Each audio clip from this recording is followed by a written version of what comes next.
Hey everyone, it's Justine here from JJ's Reptiles, and today we're going to be talking about the Bredli carpet python. So here we have ourselves the Centralian carpet python. He's not going to come out of there. Or the Marilia Bredli. Now that I've got him out of the skull, we're just going to talk about some basic care needs for these little guys. So as you can see, Sabby here is quite small, so he's only a juvenile, so he's about 12 months old.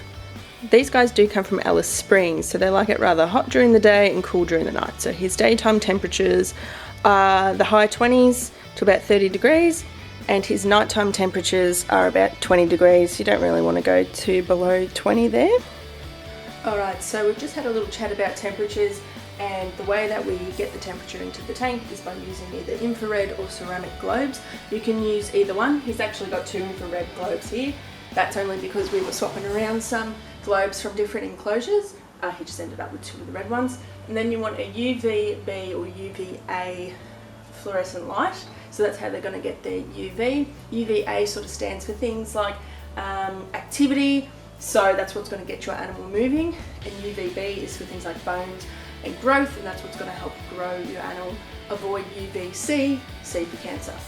So we have two water bowls here, no, not for any specific reason, there's just two in there. This was his original bowl, and then we added another one in there, and it just gave him a few options, I think, for the size of his enclosure. So you just want to make sure you've got the water situated on the cool side of the tank, and then his hot side and basking spot is up nice and high, and there's plenty of places for him to get away from it if he is too hot.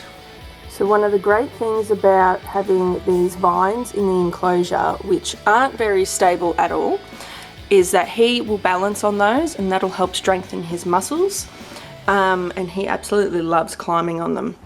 Some other things in his enclosure, plenty of places to hide. Even having some natural leaves and sticks from outside allows enrichment for your animal, and they like to suss it out.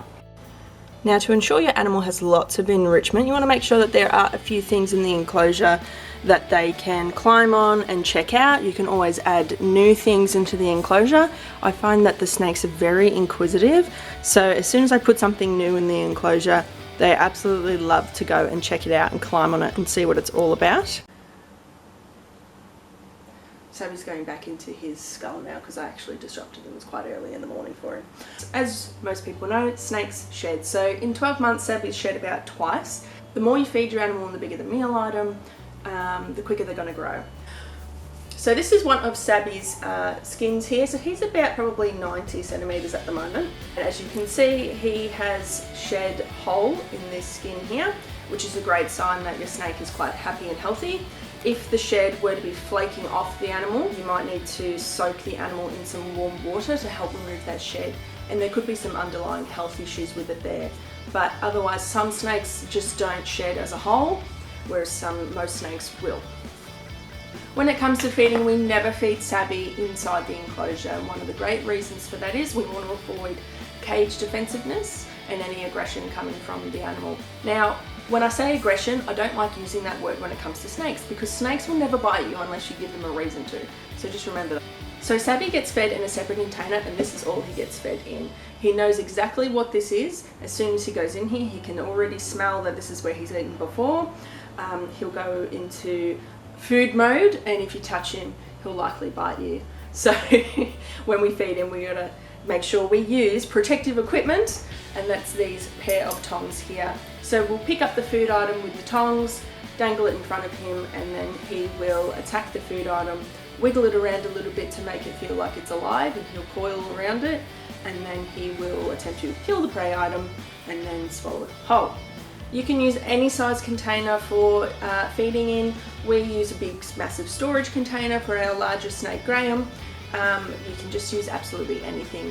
But my number one tip for people who are getting into snakes is to always feed separately. You're going to avoid a lot of issues there anyway. Snakes are very smart. They're going to associate you opening up the cage door and your hand coming in with being fed.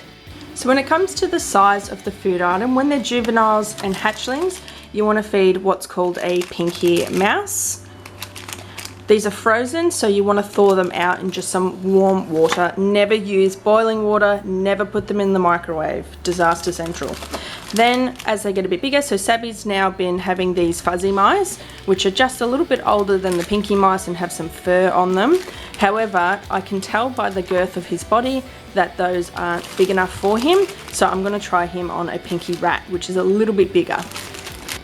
So it's important once you've fed your animal that you place them back under their heat source so that they can safely and healthily digest the meal that they just ate.